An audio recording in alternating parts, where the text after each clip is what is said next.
একটা শিক্ষণীয় গল্প। গল্পে গল্পে আমরা শিখব। এবার এক রাজা তার 3 মন্ত্রীকে ডেকে বললেন, তোমাদের একটি করে খালি বস্তা দেব। তোমাদের কাজ হবে বনে গিয়ে ফল কুড়িয়ে এই বস্তা ভরে নিয়ে আসবে। দেখি কে কত তাড়াতাড়ি বস্তা পূর্ণ করে নিয়ে আসতে পারে। তারপর 3জনই বস্তা পূর্ণ করার জন্য বন-জঙ্গলে 3 মন্ত্রী চলে গেলেন।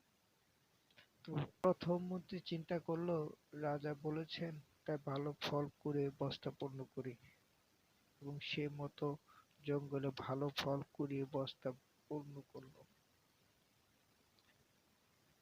তার দায়িত্ব কোনো অবহেলা করলো না এবং সঠিক সময়ে ভাবেই সে বস্তাগুলো পূর্ণ করলো। দ্বিতীয় মন্ত্রী চিন্তা করলো, রাজা তো সব ফল দেখবেন না, তাই হাবিজাবি পচা ফল নিয়ে সে নিচের দিকে পূর্ণ করে ওপরের দিকে শুধু কিছু ফল নিয়ে বস্তা পূর্ণ করলো আর বাড়ি ফিরলো। সে চিন্তা করলো, রাজা এত সময় কোথায় যে আমার ফলগুলো দেখবে। তৃতীয় মন্ত্রী চিন্তা করলো, রাজা এত সময় কই যে আমার বস্তা খুলে খুলে দেখবে। সে শুধু দেখবে বস্তা পূর্ণ আছে কিনা। তাই সে জঙ্গলে মরা পাতা, ঘাস, কাঠ দিয়ে বস্তা পূর্ণ করে নিয়ে এলো।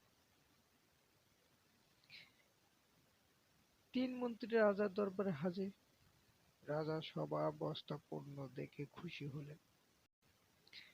3 বস্তাগুলোকে খুলেও দেখলেন না। তৃতীয় মন্ত্রী নিজের বুদ্ধির কথা চিন্তা করে নিজেকে বেশ বুদ্ধিমান মনে করতে লাগলো।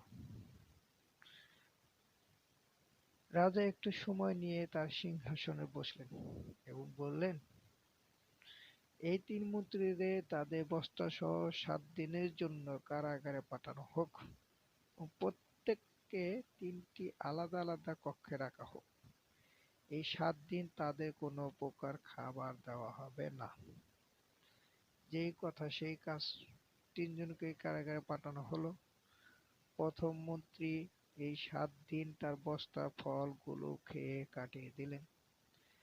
দ্বিতীয় মন্ত্রী তার যত ফল ছিল 2 দিন খেতে পারল, বাকি পচা ফল খেয়ে কাটানোর চেষ্টা করল, কিন্তু তিনিও অসুস্থ হয়ে পড়লেন।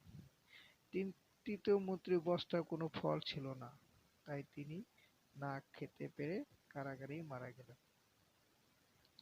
এই গল্পের শিক্ষণীয় বিষয় হলো, যদি আমরা ফাঁকি না দিয়ে সঠিকভাবে শিখে পড়ালেখা করে বড় হই,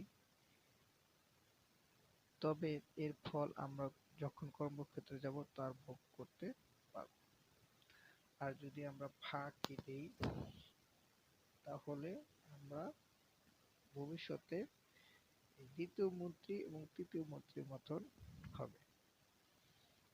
তাই প্রত্যেকেরই সতর্কতার সহিত জীবনটাকে সুন্দরভাবে চালিয়ে যাওয়া উচিত। জীবনকে সুখী রাখতে বা সাজাতে অনেক অনেক বেশি প্রয়োজন হয় না। কিছু কিছু ছোট ছোট রুলস, নিয়ম কানুন মেনে চললেই জীবনকে সুন্দরভাবে চালানো যায়। ওকে, ভালো থাকবেন সবাই।